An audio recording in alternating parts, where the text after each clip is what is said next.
Good morning and welcome to Section 8 Consulting. Today we're going to be talking about the many types of Section 8 vouchers.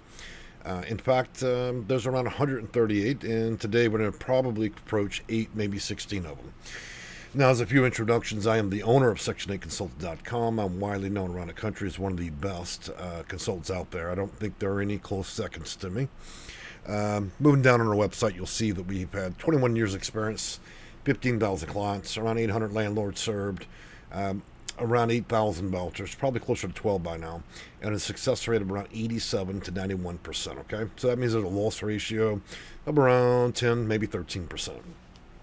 That being said, when you scroll further down, it gives you some additional details about me, the company, what we do, and why we do it. But for the purpose of the video, let's talk about what these different types of vouchers are.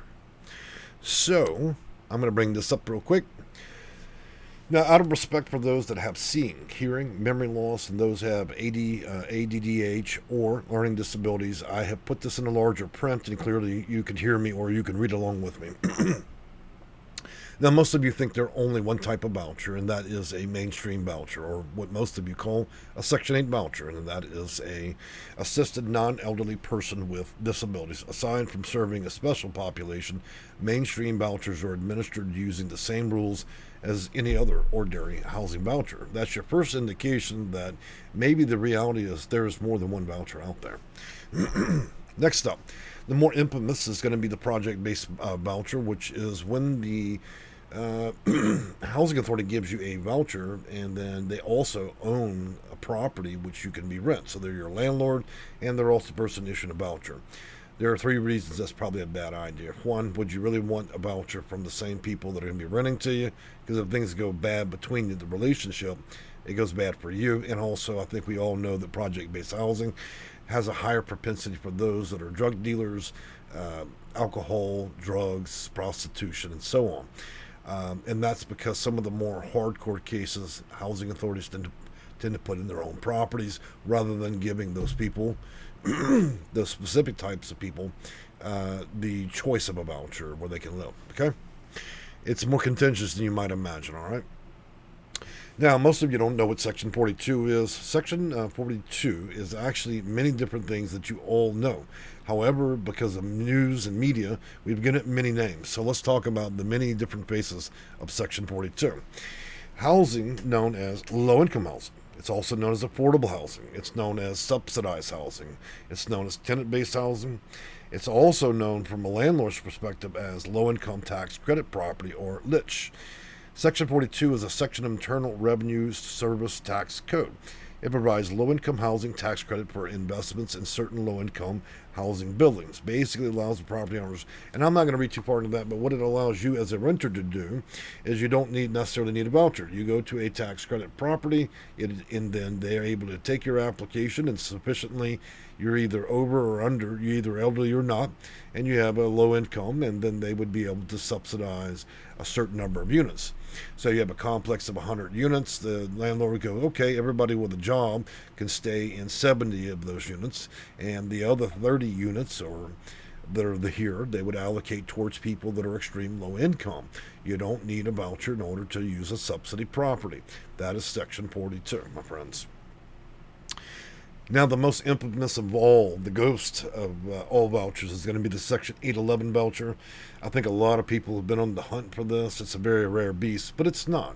I think you guys have a fundamental misunderstanding of what it is and how to get it, okay? So through the Section 8 supportive housing for persons with a disability, meaning 18 to 61, no seniors. HUD provides funding to develop and subsidize rental housing with the availability of support services.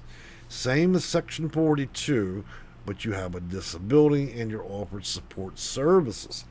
Does that mean it's project-based housing? No, it does not. It's what we call tenant-based housing. So, next up is going to be another famous one on the list is going to be Section 202. That is supportive housing for the elderly, which provides capital advances to finance the construction, rehabilitation, acquisition, or many other things that go along with it. But for the purposes of a senior, it means it is a classified property at 55 plus, 62 plus only. It means that it'd take you with or without a disability. And the main thing is you're going to be usually 55 and older or 62 and older, okay? With or without disabilities. So that's what makes it kind of great. HUD-VASH, for those of you who have served our country faithfully, thank you for your service, and this program will be for you. Now, there is going to be a few caveats to HUD-VASH. HUD-VASH can be administered through the Housing Authority. It can also be administered through the local VA. The main thing to keep in mind here is it's this type of voucher is only for veterans and is for any kind of veteran, okay? There's no subdivisions to it. Now, I would not recommend, now, of course, HUD-VASH is what it is. I would not recommend moving into a HUD-VASH property where the HUD-VASH, you're receiving the voucher, but the Housing Authority also owns the HUD-VASH property, because then they would make it HUD-VASH projects. You don't want to do that. I'll tell you why. We do know, and I have lots of military in my family, some of those projects, okay, when you don't use your voucher to go somewhere else and you buy into one of those properties the Housing Authority owns, may be filled with a higher propensity of people that have severe mental illness that may not be acting in the best manner. And also, there could be a lot of other activities going on the property that you're unaccustomed to, okay, including drug activity. Drugs, alcohol, prostitution, gang activity affects everybody, whether it's a veteran or not, okay? You, as a veteran serving our country, if you're stable and you're doing the right thing, I would suggest using the voucher anywhere but a building owned by the Housing Authority. So no HUD-VASH project buildings. Go out and find your own place, okay? So, it's designed to help homeless veterans and their families find and sustain permanent housing and access to health care, mental health, substance abuse, counseling, and other supports that are necessary. So it's a good system.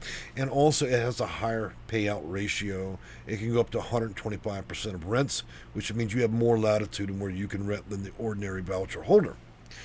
Now, the next topic we're going to cover is BAWA. And I have to be sensitive about this because YouTube, they don't like specific words, like the V word when somebody's been attacked, okay? So we're going to skip across those big words they hate on YouTube, but we're going to say that BA is a resource for multifamily assisted housing. HUD regulation to all multifamily properties, including project-based 202, 811, and those for elderly and people with disabilities.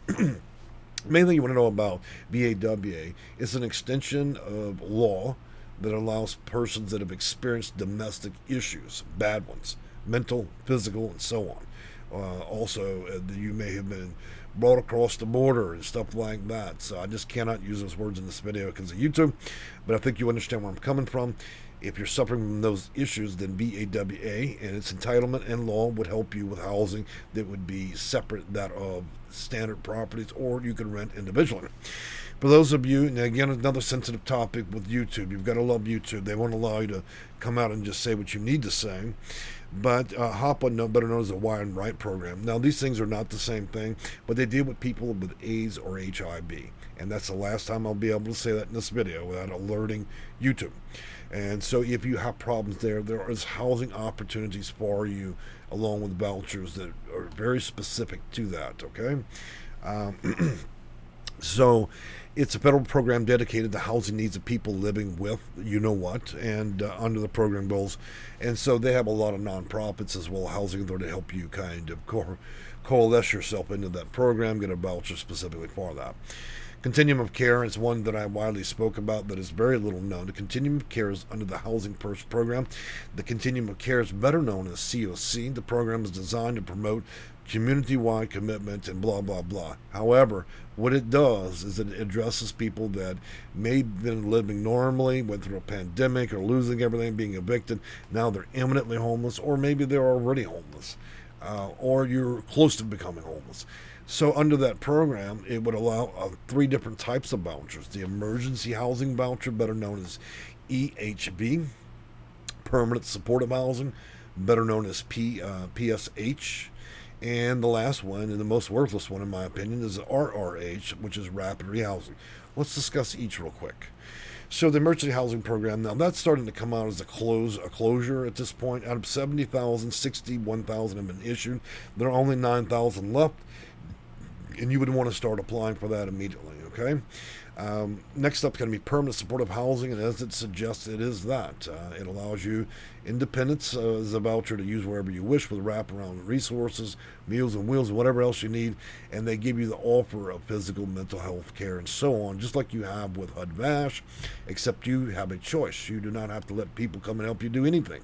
It's simply there as part of permanent supportive housing, and that is a specific type of funding and voucher. Rapid rehousing is a sending payment, one that it kind of explodes. It really does depend on the agency administering this particular program, but rapid rehousing will allow you to rapidly be able to grab a voucher fairly quickly, 30 to 60 days. You move into property. They would likely pay all the rent the first couple of months, and then maybe after about the third month, you start seeing that they're now asking you to start to pay the smaller portions of your rent. So, as an example, the rent's at $1,000. They pay January $1,000, February $1,000, March $1,000. Then all of a sudden, they're only going to pay $900, and then the next month $800. Descending payment that can be scheduled out in a lot of different bizarre ways. To me, it's not a good solution for those of you that are dealing with long-term issues. The more interesting out of the bunch that I deal with is special purpose vouchers, or SPVs. They are specifically provided for Congress in a line item appropriations, distinguish them from regular vouchers. Now, the assistance usually rolls down to homeless, the veterans, and case management, clinical services, and then let me just make it very clear. Special use vouchers are used in a lot of other ways. They can be referrals from county health, from mental health, from the district attorney's office. These things are super special, but they carry a lot of power if you can get your hands on one, okay? And then we have Moving to Work, which is a MTW, is better known, demonstration program for public housing. So over a course of 5 years, you're allowed to work, make a higher income than what's necessary. They pay more of your rent. And then as you get closer to 5 years, you start to exit the program. What it is just weaning you off of kind of the welfare system, which is good. Now, that's a simple explanation. I don't want to get too deep into it, not just in this video. The Housing Choice Voucher, HCV homeownership program, probably one of the more popular ones that I've seen across the market. Now, look, 20 years ago, every housing authority in America offered it. Now, it's only going to be in certain cities around the nation. And as of now, they don't really have a firm list of all housing authorities. It has to be researched. Look, you cannot walk into a bank with your voucher and say, hey, I'm going to buy a house. It works the same way as it does when paying your rent. The difference is that voucher, paying your rent to the landlord, what it's really doing is your voucher is paying that landlord's mortgage. So instead of paying his mortgage, you would pull that voucher back to you. You purchase a house, and now it will pay 70% of your mortgage within all the different rules. Look, this is not an easy program, and it could take 4 months, 8 months to get all the way through it. There's a lot to it, and I'm not going to get too deep in this video about it, okay? FSS, Family SelfSufficiency Program, is a program that, now this is a more interesting one. FSS is a small breakdown. It's going to be where, again, an exploding voucher. It's one where they match you like 401k1. For every $100 in rent you pay, they're going to put $100 in a bank account. When you reach the term limit of the length of time they allow you to have that voucher, then you're able to collect all that money and move on with your life. Hopefully you stabilize, got a work at home. This self-sufficiency is not going to be for the old and disabled and so on, or the homeless. This is for people that are dipping their toes in the market because they've had a bad run maybe during the pandemic, and they're looking to exit it. But while they're exiting the bad situation, the self-sufficiency would kind of match dollar for dollar whatever you're spending on rent into a savings or escrow, and then you receive that back as you exit the program. One of the less known, it's going to be FYI. That's for those children and kids that are in foster care, whether you've been you're aging out or whatever it may be, 16 to 24. They may be able to help you with housing and a voucher. I don't want to get too deeply in that, but it just is a little bit. So youth at least 18 years, but not more than 24 years of age, not reach your 25th birthday, and will be leaving foster care or whatever it may be, and they would create a transition plan along with giving you a voucher, and then you would transition. So it's kind of like a youth voucher. And again, I won't be able to get too deeply into that. So that is 16 different ones. Now, we're just scratching the edge of this. So, guys, let me just say this about these. I'm going to make some more videos about more vouchers. there's more to all of this. I've been doing this a long time. If you're struggling with housing, you're trying to figure out what you need, where to go, how to get it, can't understand why the housing authority's talking to you badly, and all these other things that go on, then I would advise getting with somebody that's had a career in this, like myself. You don't need to hire me, okay? There are lots of free resources. You may call 211. The people there will get on Google and give you a phone number that may or may not work. You can call the housing authority. They'll give you 3 minutes when they hang up on you. Or you can call a HUD specialist. They're federal employees in most cases, and we'll talk to you for a few minutes. But they're not. That's the limit of what that's going to be. That's what you get for free. So, if you're struggling with housing and all that, we do it. We offer casework and so on. I think we've kind of outlined the kind of work that we do, our success rate. We got a ton of reviews, over 200. Not everything's a success, but we're honest enough to tell people, that there is a failure rate. So if you're really struggling, I'd say reach out to us at minimum and just see what options are on the table. Let us review your case and see whether or not we can help you, okay? I've enjoyed making this video, and if you continue to follow, subscribe, and so on, we've got a lot more great content. I've made over 600 videos. I don't even think HUD has that many. So I would say, whether it's Google, YouTube, TikTok, whatever, I am the #1 consultant in the nation. There are no close seconds. Trust me on that. I've outlasted all of them. Even the people that make these tip and trick videos, they don't come close. All right? I've enjoyed y'all, and we'll see you next time. Bye-bye.